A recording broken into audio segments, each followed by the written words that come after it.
Hello friends, trading Greeks में आपका स्वागत है। तो हम अभी जो है टेक्निकल एनालिसिस की सीरीज़ को बढ़ा रहे हैं और आई थिंक ये हमारा लास्ट एपिसोड है टेक्निकल एनालिसिस, जिसमें हम डिस्क्रिप्शन और पर्टिकुलर चीज़ों की अंडरस्टैंडिंग के बारे में डिस्कशन कर रहे हैं। तो हमने अभी तक बहुत सारी चीज़ें कवर करी हैं: Dow theory, single candlestick pattern, multiple candlestick pattern, then again chart patterns, introduction, assumptions, chart types, technical indicator, oscillator, Elliott wave theory और साथ में फिबोनाची रिट्रेसमेंट। अब जो हम कवर करने वाले हैं वो है pivot points and Hurst cycle, range breakout and reversal.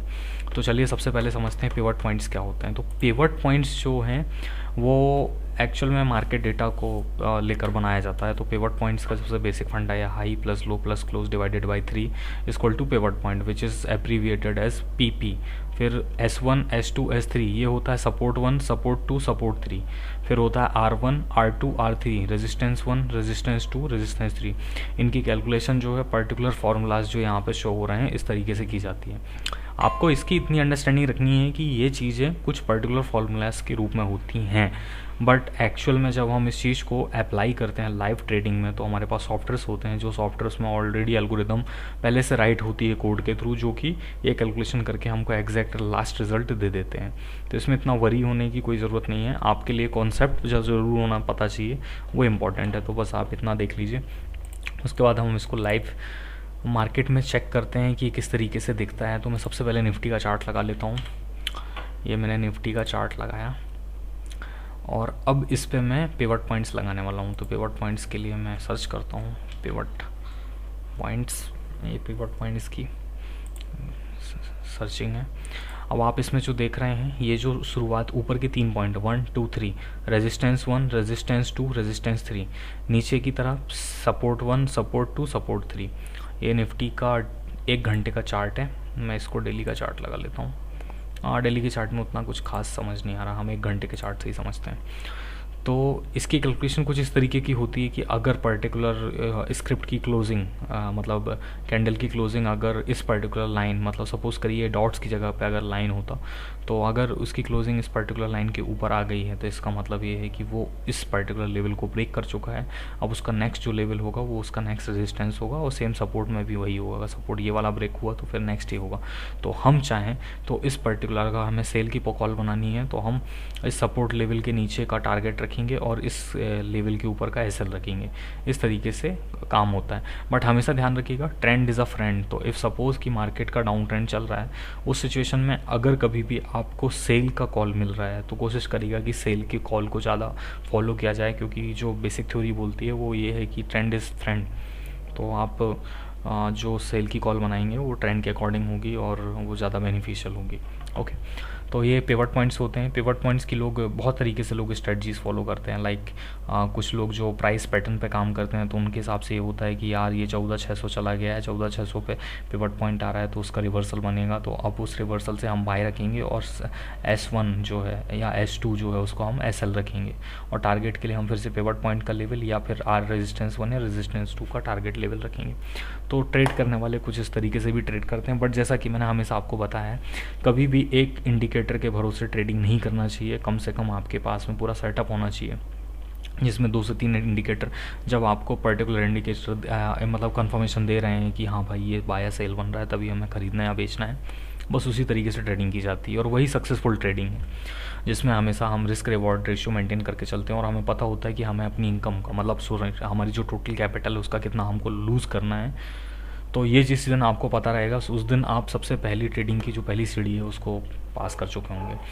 ठीक है, अब उसके बाद हमें दूसरा जो चीज़ डिस्कस करना है, हस्ट साइकिल। हस्ट साइकिल एक्चुअल में एक पर्सन थे हस्ट, और उन्होंने दी थी, मैं फिर भी आपको गूगल करके बता देता हूँ। हस्ट साइकिल का फंडा ही ऐसा है कि कुछ साइकिल्स होती हैं मार्केट में, कुछ बड़ी साइकिल होती हैं, कुछ छोटी साइकिल्स होती हैं। बट ये बहुत पुराना कॉन्सेप्ट है, मतलब ये उस समय का कॉन्सेप्ट है जब एक्चुअल में लाइव ट्रेडिंग नहीं होती थी, जब बिडिंग में काम होता था, लोग बिड लगाते थे एक्सचेंज में जाकर, तो उस समय ये काम चलता था। और ये हस्ट साइकिल जो है वो शॉर्ट टर्म के लिए नहीं होती है, लॉन्ग टर्म के लिए होती है। बट फिर भी अगर आप देखना चाहें तो मैं दिखा देता हूँ किस तरीके से हम हस्ट साइकिल को पैटर्न को रिकॉग्नाइज करते हैं। हस्ट साइकिल को हम ये देखिए यहाँ से, ये गए यहाँ पे जो साइकिल लाइंस हैं, या तो हम उनको लो के नीचे हमने यहाँ पे लिया, कवर किया, उसके बाद में ये पर्टिकुलर जो नेक्स्ट लो बन रहा है इस लो को हमने बनाया, और इस तरीके से अब आप देखेंगे कि ये जो है कुछ इस तरीके से बनता जाता है। तो एक ड्यूरेशन होती है कि भाई अभी जो था 25 मार्च 2021 को लो बना था, फिर 12 अप्रैल को बना, तो अब नेक्स्ट लो का प्रेडिक्शन इसी तरीके से किया जाएगा। तो सीक्वेंस में मतलब कहते हैं ना कि हिस्ट्री रिपीट्स इटसेल्फ, तो वही सेम फंडा है यहाँ पे। अब लेकिन अगर मैं इसको दूसरी टाइम साइकिल में अगर लेना चाहूँ, तो टाइम साइकिल में लेने के लिए मुझे कुछ इस तरीके से करना पड़ेगा। ये लिया मैंने, फिर एक पैटर्न होता है जो कि नेक्स्ट लो बनाता है, और फिर मैं एज्यूम करके चलता हूँ कि आने वाले लोज भी कुछ इसी तरीके के आसपास होंगे, बट ये हमेशा करेक्ट नहीं होती है। तो आप इस चीज़ के ऊपर भी ज़्यादा श्योरिटी ना रखें, और ये लॉन्ग टर्म के लिए ज़्यादा सही होती है। और जब हमको लॉन्ग टर्म में अगर काम ही करना है, तो हम किसी कंपनी के पर्टिकुलर वैल्यूएशन कर सकते हैं, फंडामेंटल वैल्यूएशन, जिसके बारे में हम आने वाले सेशंस में डिस्कशन करेंगे। अब हम जो नेक्स्ट है हमारा कॉन्सेप्ट है रेंज ब्रेकआउट। रेंज ब्रेकआउट का मतलब क्या है? रेंज ब्रेकआउट का मतलब ये कि कुछ समय से कंसोलिडेशन चल रहा था, सडनली उसमें ब्रेकआउट आया और प्राइस पैटर्न ब्रेक होकर एक लंबी बाइंग या सेलिंग आ गई। तो उसके लिए मैं 2 स्टॉक फिल्टर करके रखे, और वो स्टॉक मैंने निकाले थे chartinc.com से। इसका डिस्क्रिप्शन पे मैं लिंक दे दूंगा। तो यहाँ पे फंडा ऐसा है कि आपको सबसे पहले हाई देखना है, तो मैंने हाई चूज़ कर लिया। High is greater than previous high, तो मैंने इसलिए ग्रेटर देन कर दिया, और 1 डे एगो, एक दिन पहले के हाई से ज़्यादा ऊपर है। अगर लो का मैं देखा तो लो को मैंने देखा, लो इज़ ग्रेटर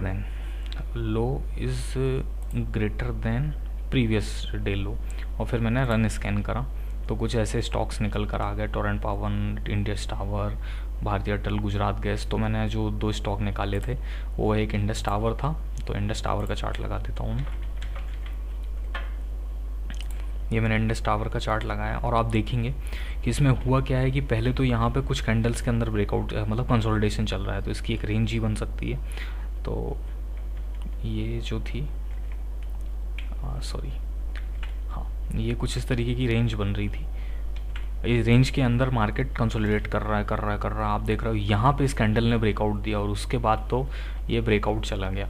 तो अल्टीमेट कहने का मतलब क्या है? अगर मैं रिवर्सल की तरफ देखूँ तो मैं समझता हूँ कि ये जो प्राइस लेवल है, ये प्राइस लेवल इसको रिवर्सल बना रहा है, और इस प्राइस लेवल के ऊपर कैंडल ने क्लोजिंग दे दी, और उसके बाद जो हैवी वॉल्यूम आया तो उसने तो मार्केट को उठा के अलग ही लेके गया है। तो इस तरीके से ये ब्रेकआउट होता है। दूसरा स्टॉक जो मैंने फिल्टर करके रखा था वो था महिंद्रा एंड महिंद्रा। तो महिंद्रा एंड महिंद्रा का चार्ट लगाते हैं। ये मैंने महिंद्रा का चार्ट लगा लिया। इस महिंद्रा के चार्ट में अगर आप देखेंगे तो मैं इसका डेली का चार्ट लगाना चाहता हूँ। ये देखिए, ये डेली का चार्ट है। इस चार्ट में एक्चुअल में आपको उतना समझ में नहीं आ रहा होगा, बट जो मैं देख पा रहा हूँ इसने बहुत प्यारा ब्रेकआउट दिया है। सबसे पहले इसने कुछ दिन पहले 12 अप्रैल के दिन गैप डाउन ओपनिंग दी, उसके बाद 13 अप्रैल के दिन इसने लंबी बाइंग दिखाई, मतलब 750 पॉइंट से उठ के 815 पॉइंट तक खींचा महिंद्रा एंड महिंद्रा, और फिर उसके बाद से उसमें बाइंग ही बनी हुई है। मतलब ये बहुत स्ट्रॉन्ग बाइंग है, हैवी वॉल्यूम के साथ आई। मतलब एक फंडामेंटल न्यूज़ है, उसके साथ में फंडामेंटल न्यूज़ के अलावा कुछ भी हो सकता है। देखिए, कभी भी इस चीज़ को हम ऐसा नहीं मानते हैं कि कोई न्यूज़ आ रही है तो मार्केट उसी ट्रेंड को फॉलो करेगा। नहीं, ऐसा कोई ज़रूरी नहीं है। यहाँ पे बड़े बड़े इंस्टीट्यूशनल इन्वेस्टर्स बैठे हुए हैं, पोर्टफोलियो मैनेजर्स होते हैं जिनके पास हैवी पैसा होता है, जो कि मार्केट को मैनिपुलेट करते हैं, तो हमें पता ही नहीं चल पाता। इसमें सबसे पहले होता क्या है, रिटेल इन्वेस्टर को लगता है कि मान लो M&M का रिजल्ट आना था, इसका रिजल्ट अच्छा आया है तो स्टॉक बढ़ेगा। नहीं, ऐसा ज़रूरी नहीं है। मार्केट गिर भी सकता है, वो गिर भी जाएगा, क्योंकि लोग हेज करके बैठे होते हैं। हेज में वो क्या करते हैं कि कैश को बाय करते हैं और फ्यूचर को शॉर्ट कर देते हैं, तो मार्केट किसी भी दिशा में जाएगा, अल्टीमेटली उनको प्रॉफिट होना है।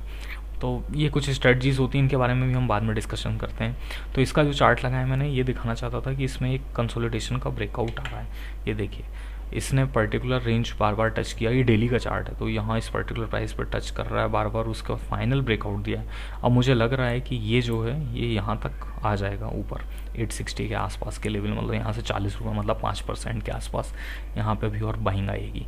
तो इस तरीके से रेंज ब्रेकआउट हम पता करते हैं। रेंज ब्रेकआउट का फ़ायदा बहुत ज़्यादा होता है जब हम इंटरडे में ट्रेड करते हैं, तो उसमें कुछ नहीं करना होता है, सिंपली एक स्ट्रेटजी होती है। मैं जब इसको एल्गोरिदम में जब मैं कन्वर्ट करूँगा तब मैं आपको बताऊँगा कि कैसे हम उस ओपनिंग रेंज ब्रेकआउट का बेनिफिट करके प्रॉफिट कर सकते हैं डेली बेसिस पे। हाँ, और भी इंटरेस्टिंग वीडियो को देखने के लिए इस चैनल को लाइक करें, शेयर करें, अपने दोस्तों को बताएं, और अगर किसी को कहीं कोई डाउट हो रहा है तो अपने कमेंट सेक्शन में लिखें, मैं आपके डाउट को क्लियर करने की कोशिश करूँगा। Thank you so much.